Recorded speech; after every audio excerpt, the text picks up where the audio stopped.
Okay, this is a picture of Ryan Leaf from 1998. You know, when the San Diego Chargers actually drafted him at number 2. Peyton Manning, by the way, went to the Indianapolis Colts. We know how Peyton Manning's career turned out, and we also know how Ryan Leaf's career turned out. Look, it is what I like to call one of the most religious holidays of the year. It is the National Football League draft, which is coming up on Thursday night, and I have to say I cannot wait for it to happen.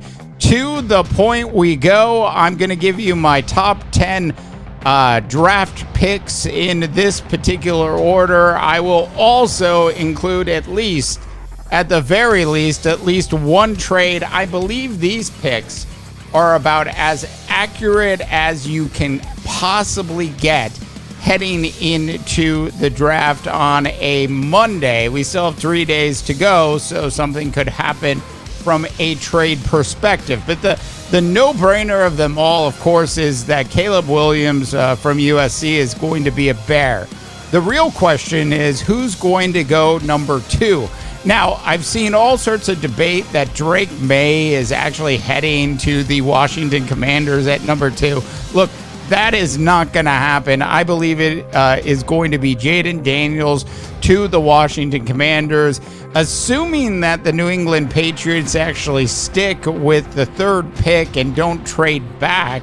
Drake May will go to the Patriots at number 3. Now, the easiest pick outside of Caleb Williams in the first 4 picks is that Marvin Harrison Jr. is going to be going to the Arizona Cardinals.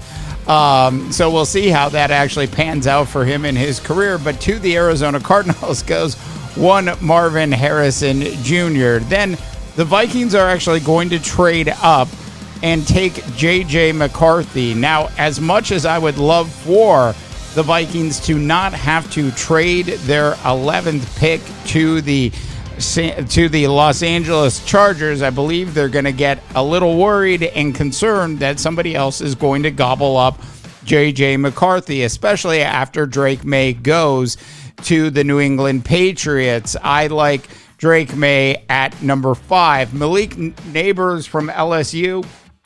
They have 2 great wide receivers at LSU this year. Malik is going to go at number 6 to the New York Giants. The Tennessee Titans are going to take a tackle in Joe Alt from the University of Notre Dame. And in at number 8, the really interesting sort of part of this backside of the top 10 this year is the Atlanta Falcons. Now, the Falcons just spent all of that money on Kirk Cousins. I've seen some crazy ideas about how they're going to actually take Michael Penix Jr. with the number 8th pick, which is just ludicrous. That is not going to happen. I'm not saying they're not going to take Michael Penix Jr. They're just not going to do it at number 8, nor do they need to. In at number 8, I believe they're going to go with an edge rusher. They're going to go with Dallas Turner from Alabama. Now, their other choice here is to take the other wide receiver out of LSU at number 8. That's where I wasn't really sure where I'm going to go, but I'm going to go edge rusher instead. In at number 9, the 2nd pick in the top 10 for the Chicago Bears, Romeo Odunze from Washington. We know he's got great hands. We know he runs fantastic intermediate routes. He's not necessarily the guy that's going to break apart defenses, but he's going to be an extremely good fit for the Chicago Bears and, of course, Caleb Williams. And rounding out the top 10, you never know what the Jets are actually going to do. And in fact, it is very hard to actually predict what the Jets are actually going to do. In at number 10, assuming they hold the 10th pick, I believe they're actually going to go with a tight end in Brock Bowers out of the University of Georgia. All right, North America. I believe I have just given you one of the most accurate top 10 National Football League mock drafts that you're going to see, at least on Monday, heading into what I like to call, once again, one of the most religious holidays of the year, Thursday night, for your National Football League draft.